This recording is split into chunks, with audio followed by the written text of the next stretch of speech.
जय माता दी। आप सभी को चैत्र नवरात्रि की ढेर सारी शुभकामनाएं। आज हम इस वीडियो में सुनेंगे नवरात्रि के दूसरे दिन मां ब्रह्मचारिणी की संपूर्ण व्रत कथा। मां दुर्गा की नव शक्ति का दूसरा स्वरूप मां ब्रह्मचारिणी का है। यहाँ ब्रह्मा जी का अर्थ तपस्या से है। मां दुर्गा का यह स्वरूप भक्तों और सिद्धों को अनंत फल देने वाला है। इनकी उपासना से तप, त्याग, वैराग्य, सदाचार और संयम में वृद्धि होती है। ब्रह्मचारिणी का अर्थ तप की चारिणी यानी तप का आचरण करने वाली। देवी का यह रूप पूर्ण रूप से ज्योतिर्मय है और अनंत भव्य है। देवी के दाएं हाथ में तप की माला है और बाएं हाथ में यह कमंडल धारण किए हुए हैं। पूर्व जन्म में इस देवी ने हिमालय के घर पुत्री रूप में जन्म लिया था और नारद जी के उपदेश से भगवान शंकर को पति रूप में प्राप्त करने के लिए घोर तपस्या की थी।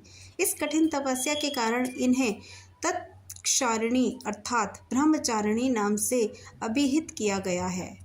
1000 वर्ष तक इन्होंने केवल फल फूल खाकर ही बिताए और 100 वर्षों तक केवल जमीन पर रहकर शाक पर ही निर्वाह किया। कुछ दिनों तक कठिन तपस्या, उपवास करके और खुले आकाश के नीचे वर्षा और धूप के घोर कष्ट सहे।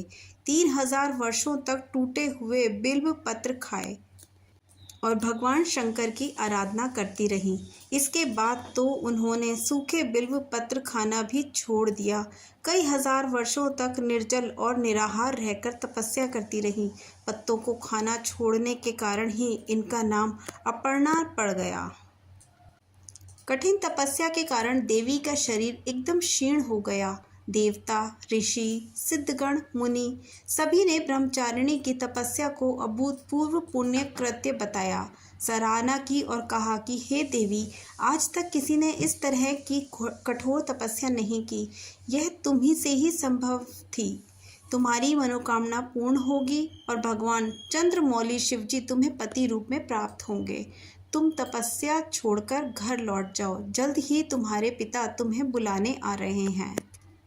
नवरात्रि से पूर्ण होता है नवरात्रि पर्व। इस देवी की कथा का सार यह है कि जीवन के कठिन संघर्षों में भी मन विचलित नहीं होना चाहिए। मां ब्रह्मचारिणी देवी की कृपा से सर्व सिद्धि प्राप्त होती है। दुर्गा पूजा के दूसरे दिन देवी के इसी स्वरूप की उपासना की जाती है। आइए अब जान लेते हैं मां के स्वरूप के बारे में। दुर्गा सप्तशती के अनुसार मां ब्रह्मचारिणी श्वेत वस्त्र धारण किए हैं और उनके दाएं हाथ में अष्टदल की माला और बाएं हाथ में कमंडल लिए हुए सुशोभित हैं। मां ब्रह्मचारिणी की पूजा विधि इस प्रकार से है कि नवरात्रि के दूसरे दिन सुबह जल्दी उठ जाएं और स्नान करके साफ सुथरे वस्त्र धारण करें। वहीं पूजा की चौकी पर मां ब्रह्मचारिणी का फोटो या चित्र स्थापित करें। साथ ही अगर आपके पास मां ब्रह्मचारिणी की फोटो नहीं है तो आप नव दुर्गा की फोटो स्थापित कर सकते हैं। वहीं इसके बाद धूप और अगरबत्ती प्रज्वलित करें। साथ ही मां का पोषोपचार पूजन करें। फिर वही मां को चीनी का भोग लगाएं, फल अर्पित करें। साथ ही अंत में दुर्गा सप्तशती का पाठ कर मां ब्रह्मचारिणी की आरती करें। अगर मां के भोग की बात करें तो मां ब्रह्मचारिणी के भोग के लिए मां को चीनी का भोग लगाना चाहिए। साथ ही आप चाहें तो ब्राह्मण या जरूरतमंद को दान में भी चीनी दे सकते हैं। मान्यता है कि ऐसा करने वाले व्यक्ति की सभी मनोकामनाएं पूर्ण होती हैं। साथ ही मां की असीम कृपा बनी रहती है। मां ब्रह्मचारिणी का ध्यान। वंदे वांछित लाभाय चंद्राकृत शेखराम, जप माला कमंडलु धरा ब्रह्मचारिणी शुभाम, गौरवर्णा स्वाधिष्ठान स्थिता द्वितीय दुर्गा त्रिनेत्राम, धवल परिधाना ब्रह्म रूपा पुष्पलंकार भूषिताम, परम वंदना पल्लवधाराम कांता कपोला पीन, पयोधराम कमनीया लावण्यम स्मेर मुखी निम्न नाभि नितंब नीम। मां ब्रह्मचारिणी का स्तोत्र पाठ। तत्क्षारिणी त्वं हि तापत्रय निवारणीं ब्रह्मस्वरूपधरा ब्रह्मचारिणी प्रणमाम्यहम्। शंकर प्रिया त्वयि मुक्ति भुक्तिदायिनी शांतिदिता ज्ञानदा ब्रह्मचारिणी प्रणमाम्यहम्। अब है माँ ब्रह्मचारिणी का कवच।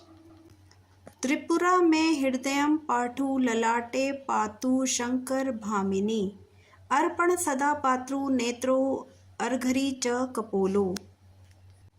पंचदशी कष्टे पातुम मध्य देशे पातुम हेश्वरी। षोडशी सदा पातु नामो ग्रहो च पादयो। अंग प्रत्यय सतत पातु ब्रह्मचारिणी। अंत में क्षमा प्रार्थना करें। आवाहनम न जानामि विसर्जनम। पूजा चैव न जानामि क्षमस्व परमेश्वरी। अर्थात ही माता, हमारे द्वारा की हुई गलतियों को कृपया क्षमा करें। अंत में माँ से क्षमा याचना अवश्य करें। जय माता दी। माँ आपकी कल्याण करे। माँ ब्रह्मचारिणी आपके समस्त पापों को हरे और आपको संयम में वृद्धि हो। जय माता दी।